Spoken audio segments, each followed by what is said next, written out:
Bencana di Pulau Sumatera sungguh memilukan. Daerah yang paling parah ada di wilayah Aceh. Saat ini, media internasional juga telah memfokuskan liputan pada bencana itu. Dalam pantauan mereka, hampir 1 juta orang terdampak banjir di 3 provinsi Indonesia, termasuk Aceh. Al Jazeera misalnya juga melakukan liputan. Tajuk berita mereka tentang pernyataan pejabat yang memperkirakan rekonstruksi dan pemulihan akan membutuhkan dana sekitar 47 triliun rupiah. Bencana ini sungguh luar biasa, kerusakannya pun dalam skala besar dan luas. Sorotan global ini menegaskan bahwa krisis Aceh bukan sekedar masalah lokal, melainkan masalah kemanusiaan yang memerlukan perhatian serius dan cepat. Berbagai upaya telah dilakukan pemerintah, tapi belum menunjukkan hasil yang optimal. Oleh sebab itu muncul pertanyaan, kenapa kondisi bencana ini tak kunjung ditetapkan sebagai bencana nasional?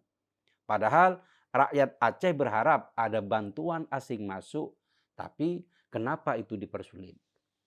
Memang ada narasi yang mengatakan itu karena gengsi dan harga diri bangsa. Tapi kalau masalahnya tak kunjung teratasi, kan yang rugi rakyat yang terdampak juga. Apalagi musim hujan masih lama. Bencana susulan masih mungkin terjadi.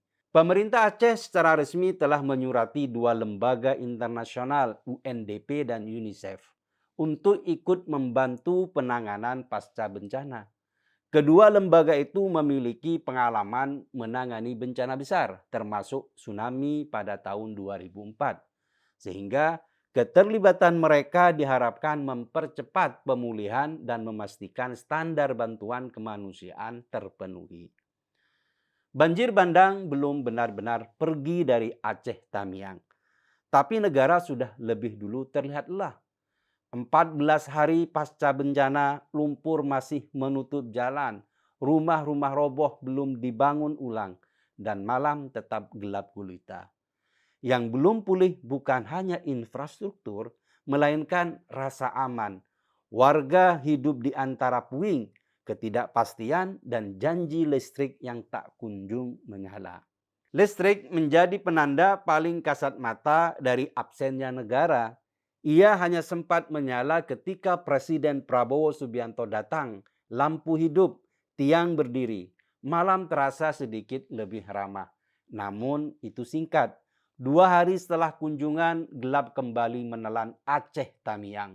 Rumah kembali sunyi, anak-anak tidur ditemani lilin dan senter ponsel yang dayanya menipis. Pemulihan listrik yang dijanjikan oleh Menteri Energi dan Sumber Daya Mineral terdengar meyakinkan di Jakarta.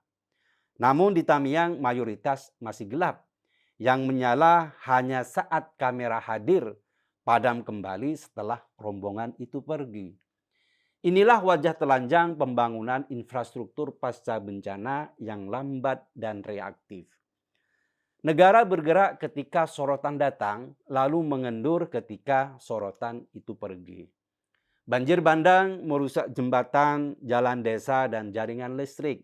Namun yang paling rusak adalah etos kerja pejabatnya.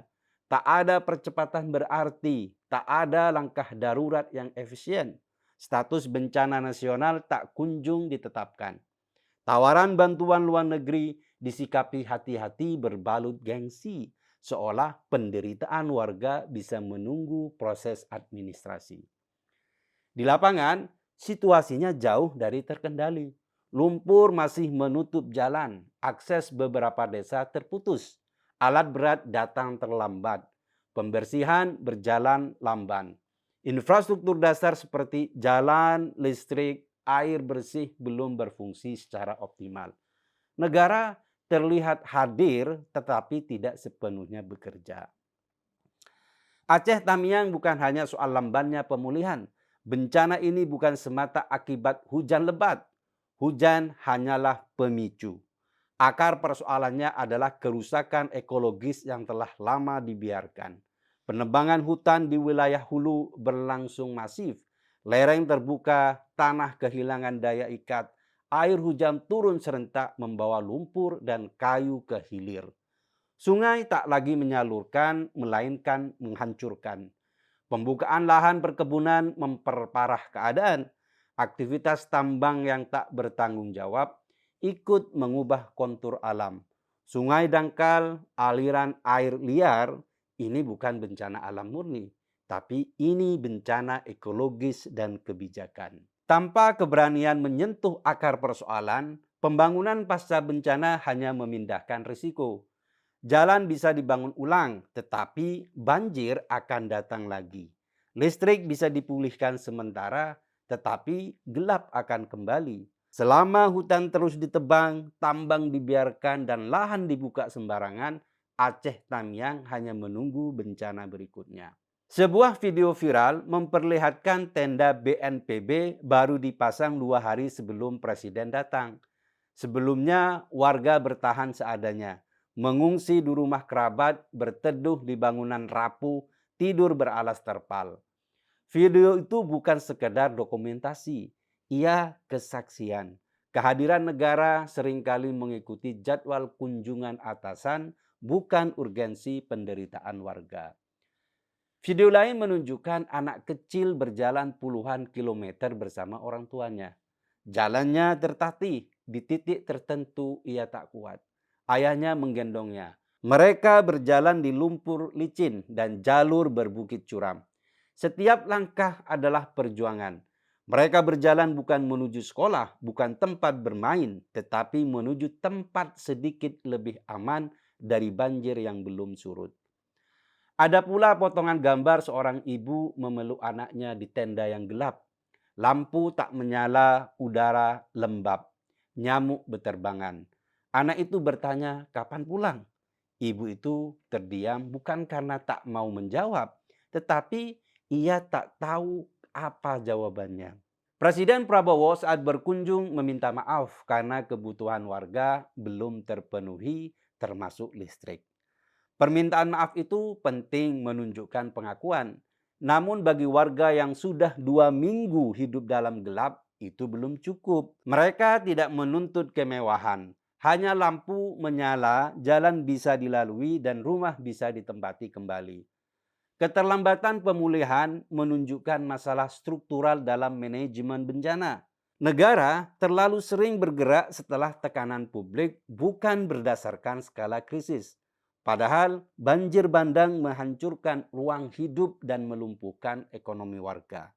Dalam kondisi seperti ini, negara seharusnya mendahului bukan menunggu.